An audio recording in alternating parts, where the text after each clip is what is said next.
Happy Monday morning po sa inyong lahat mga kapatid. Kumusta po ang inyong mga nagdaang araw, ito pong weekend? Nawa, ang bawat isa sa atin ay naging pagpapala ang ating 2 araw na bakasyon sa maaring sa school o yung iba ay sa work. At nung Sunday ay naging mabiyaya ang ating mga ministry sa ating mga iba't ibang iglesia na ating mga pinaglilingkuran bilang kawan ng ating Panginoon Diyos. Sa umaga pong ito, samahan niyo ako sa ilang sandali ng ating online morning devotion, ang ating Grab Food for the Soul, our daily dose for the nourishment of our soul. Ang pamagat po ng ating devotion ngayong umaga ay, Ikaw ba'y ligtas na? Yan, napakaganda po ng isang katanungan sa ating mga manonood at nakikinig sa ating pong pagbubulay-bulay sa ilang sandali ng ating Panginoon. Ang ating pong Bible reference, ang ating pong napili ay dito sa Efeso 2:8 and 9. At ganito ang sinasabi ng salita ng ating Panginoon, sapagkat dahil sa kagandahang loob ng Diyos, kayo ay naligtas sa pamamagitan ng pananampalataya. At ito'y kaloob ng Diyos at hindi mula sa inyong sarili, hindi ito bunga ng inyong mga gawa, kaya't walang may pagmamalaki ang sinuman. Salamat at purihin natin ang Panginoon sa ating pagbasa at pagkarinig ng kanyang mga banal na salita. Marami pong mga usapin o yung mga current issues sa ating lipunan o kaya ay mga usapin na gustong-gustong pinag-uusapan ng maraming tao. Katulad po ng mga masasayang plano sa buhay na ito ay nariyan yung gimmick, nariyan yung pagpunta sa ibang lugar, na makakita ng mga magandang tanawin upang ang sabi nga ay makapag-refresh sa kanyang mga sarili. At ang iba naman ay mga bagay na tinatawag na in. At ito ay lalo na sa kalagayan ng mga kabataan. Ngunit meron pong dapat pag-usapan sa buhay natin. At ito ay di dapat iwasan. At ito nga po ay ang katanungang, ikaw ba'y ligtas na? Kung sakali bang ikaw ay mamatay, alam mo ba kung saan tutungo ang iyong kaluluwa? Yan po yung mga sa kalagayang espiritual at sa kalagayang buhay natin na mayroong pananampalataya at sa iba na patuloy na sumasaliksik ng kanilang mga kalalagayan, ng kanilang mga faith journey or spiritual life journey, ay maganda na ating matiyak sa ating mga sarili na sabi nga sa katanungan natin, ikaw ba'y ligtas na? Maganda po na bibigyan natin ng pansin yung katanungan na ano ba ang kaligtasan? Yan, sabi po dito, ang kaligtasan ay nangangahulugan katubusan ng buong pagkatao. At ito ay inalok ng walang bayad ng ating Panginoon Diyos sa lahat ng tatanggap kay Kristo bilang Panginoon at tagapagligtas. Sa pamagitan ng pagkabuhos o pagkabubo ng kanyang dugo, ay ginanap ang pagtubos para sa mga mananampalataya. Ang wika nga po, ito ay kaloob ng Diyos na walang bayad. Ang lahat ng pamamaraan ng tao na pawang mabuti sa kanyang paningin ay walang kabuluhan kung ito ay ang paraan niya para siya ay maligtas. Bakit po? Sapagkat ang wika ng ating Bible verse kanina sa Ephesians 2:8-9, sapagkat dahil sa kagandahang loob ng Diyos ay naligtas sa pamamagitan ng pananampalataya. At ito ay kaloob ng Diyos at hindi mula sa inyong sarili. Hindi ito bunga ng inyong mga gawa, kaya't walang may pagmamalaki ang sinuman.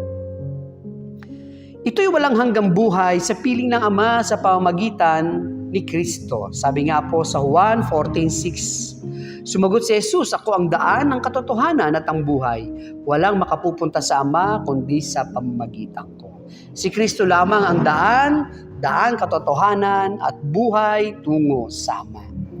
Siya'y namatay, nilibing at muling nabuhay para sa atin. 1 Corinthians 15:3-4, sapagkat ibinigay ko sa inyo bilang pinakamahalaga sa lahat ang tinanggap ko rin, na si Kristo'y namatay dahil sa ating mga kasalanan, tulad ng sinasabi sa kasulatan, inilibing siya at muling nabuhay sa ikatlong araw, tulad din ng sinasabi sa kasulatan. Ang wika po ibinigay ng Diyos para tayo ay maligtas. Sabi po sa Gawa 4:12, sa Kanya lamang matatagpuan ang kaligtasan sapagkat walang ibang pangalan sa buong daigdig na ibinigay ng Diyos sa mga tao upang tayo ay maligtas. Kapatid at kaibigan na ating nakikinig at nanonood, kung wala ka pang kaligtasan, ano kaya ang kahinatnan ng iyong buhay?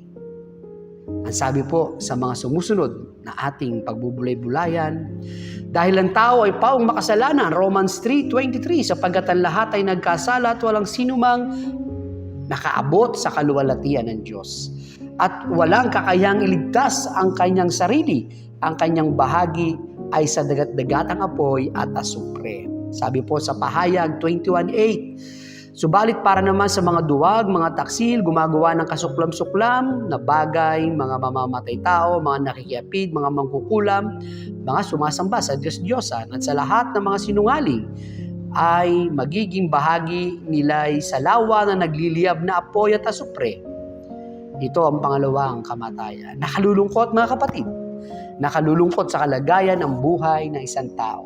Na bagamat mayroong Panginoon na nagbibigay ng libreng kaligtasan, ngunit ang isang tao na walang katiyakan sa kanyang buhay, walang kaligtasan, maliwanag ang sinasabi sa atin mula sa kanyang aral at salita, napupunta sa isang malungkot na kalagayan. Ang tanong, paano ka maliligtas? Sabi po sa ating mga sumusunod, nabibigyan ng pansin, aminin mong ikaw ay makasalanan at wala kang kakayang iligtas ang iyong sarili sa kapahamakan. 1 John 1:9, subalit kung pinapahayag natin ang ating mga kasalanan, patatawarin tayo ng Diyos sa mga ito at lilinisin tayo sa lahat ng ating kasalanan sapagkat siya'y tapat at matuwid. Sumampalataya ka na si Jesus ay namatay at muling nabuhay para sa iyong kasalanan. Romans 10:9, kung ipinapahayag ng iyong bibig na si Jesus ay Panginoon at buong puso, kung sasampalataya kang sasampalataya na siya'y muling binuhay ng Diyos, maliligtas ka. Tanggapin ang kaloob ng Diyos na buhay na walang hanggan. Napakaganda po nung sinabi sa John 3:16, sapagkat gayon na lamang ang pag-ibig ng Diyos sa sangkatauhan, kaya't ibinigay niya ang kanyang kaisa-isang anak upang ang sino mang sumampalataya sa kanya hindi mapahamak, kundi magkaroon ng buhay na walang hanggan. Panghuli kapatid, anyayahan si Kristo na pumasok sa iyong puso at gawin siyang Panginoon at tagapagligtas ng iyong buhay. Napakaganda na sinabi sa Pahayag 3:20, tignan mo, nakatayo ako at kumakatok sa pintuan. Kung di rin gininuman ang aking tinig at bubuksan ng pinto, papasok ako at kakain akong kasalo niya. Yan po ang paraan upang maligtas ang isang tao, upang maranasan ang magandang alok ng ating Panginoon at hindi tayo mapahamak, kundi magkaroon tayo ng isang buhay na ganap, hindi lamang dito sa lupa, lalo doon sa kaharian ng ating Panginoon. Talagang napakabuti ng ating Panginoon Diyos. Amen po, napakabuti ng Panginoon Diyos. Niloob niya na tayo ay magkaroon ng kaligtasan. Ito'y kaloob ng Diyos na di mo kailangang bayaran. Walang dapat bayaran. Hindi mo dapat bilhin. Ito ay libreng kaloob ng Panginoon upang ikaw at ako at tayong mga nakikinig, nanonood ay magkaroon ng kaligtasan. kundi sa pamamagitan ng taus-pusong pagsampalataya sa Kanya. Mapagpalang umaga po sa inyong lahat mga kapatid. At maganda na sa ating mga sarili ay patuloy nating matiyak na tayo ay ligtas sa biyaya at pagpapala ng Panginoon sa Kanyang kabutihan sa pamamagitan ng ating pagsampalataya sa ating Panginoon na tinubos ang lahat ng kasalanan ng sangkatauhan. Tayo po ay sandaling manalangin. Panginoon, salamat po sa umagang ito sa iyong mga salita na aming napagbulay-bulayan.